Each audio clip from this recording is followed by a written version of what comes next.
Hello students, start chapter 1 of computer, that is working of a computer.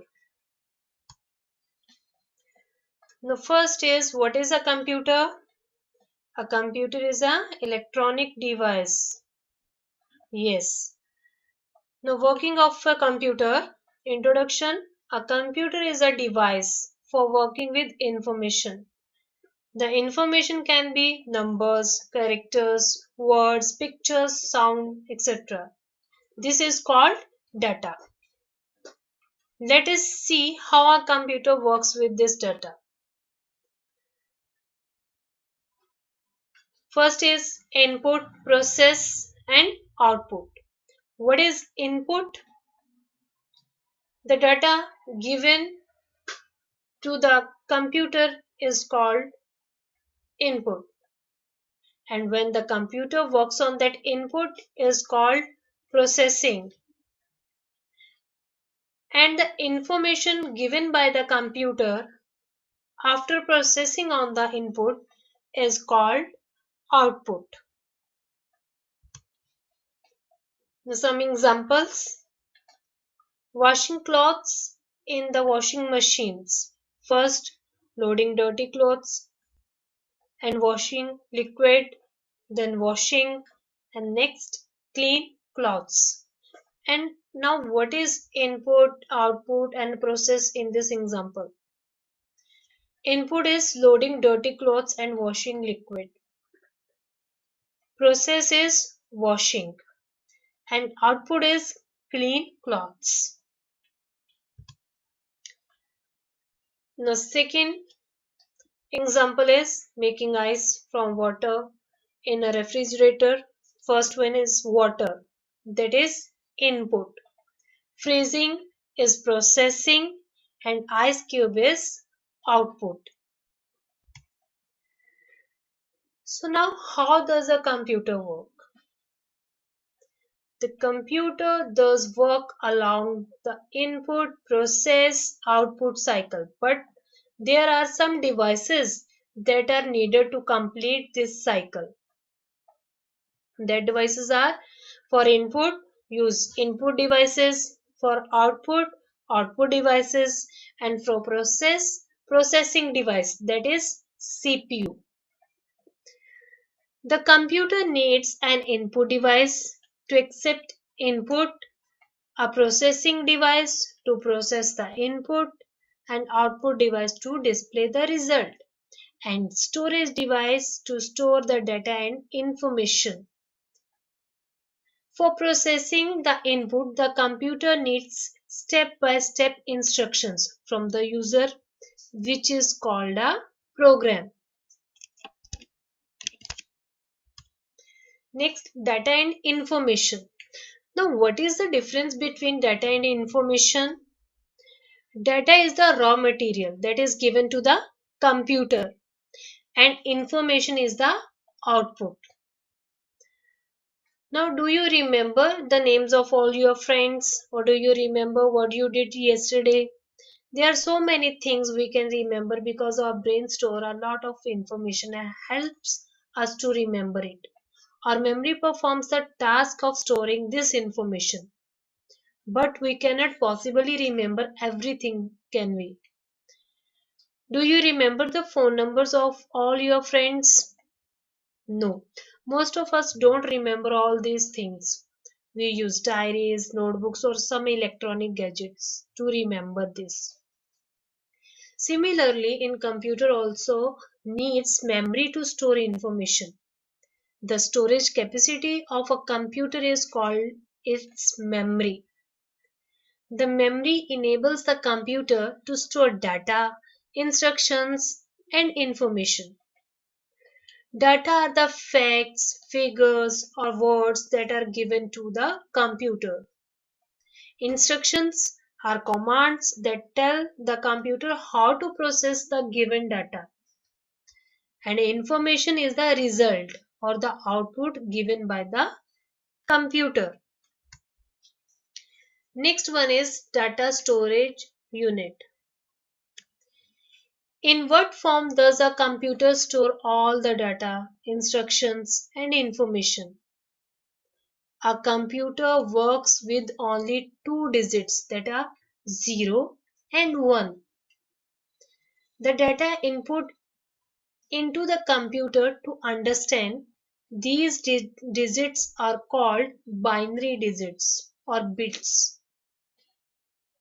A bit is a chunk of information that a computer can work with. The memory of a computer is represented in bytes, where 1 byte is equal to 8 bits.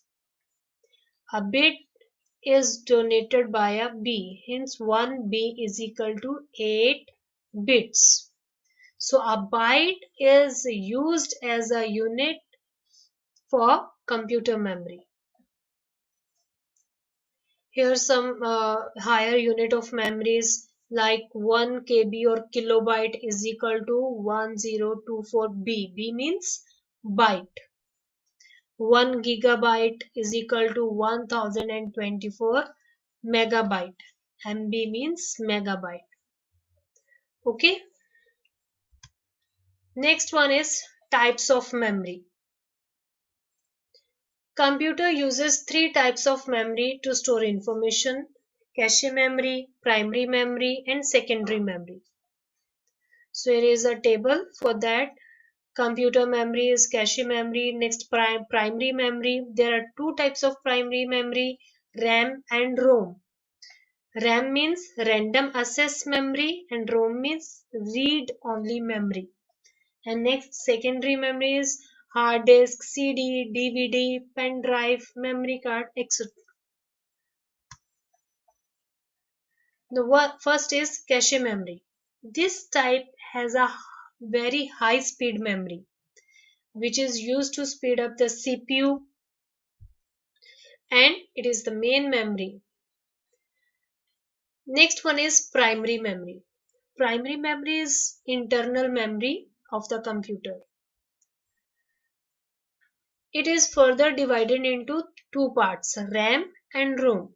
RAM is random access memory and it stores temporary the data. So it is also called the temporary memory or volatile memory. Next one is read-only memory. ROM stores all data or information permanently. So it is called permanent memory or non-volatile memory.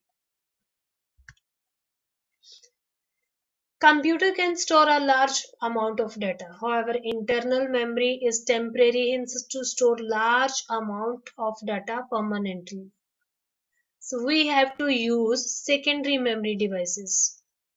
Secondary memory is also known as permanent memory or auxiliary memory. Okay, students. So once again, revise the lesson. Working of computer. There are three parts in working of computer: input, process, and output. The data given to the computer is input. Working on input is process, and information given by computer after working on input is output. And data is a raw material and information is a output that is given by computer after the processing on input. Next, data storage units. 1 byte is equal to 8 bits. The computer works with only two digits, 0 and 1. Next, types of memory. There are three types of memory: cache memory, primary memory, and secondary memory. Primary memory has two parts, RAM and ROM. RAM is volatile memory or temporary memory, and ROM is non-volatile memory or permanent memory. And secondary memory is a permanent memory. Okay, students. Now solve this exercise in your textbook. First is write I for input, P for process, and O for output.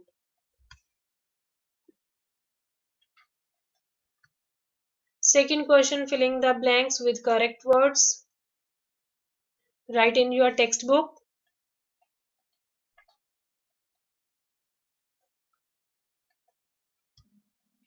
Third one, write T for true statement and F for false statement.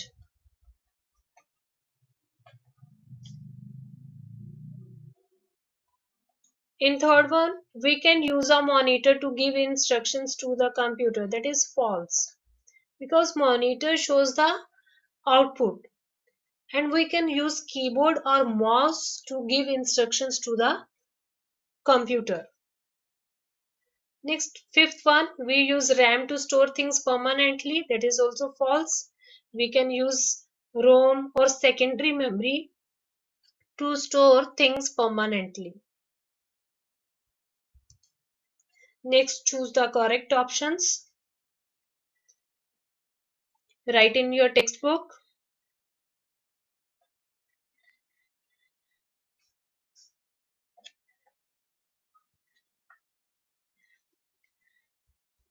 Thank you.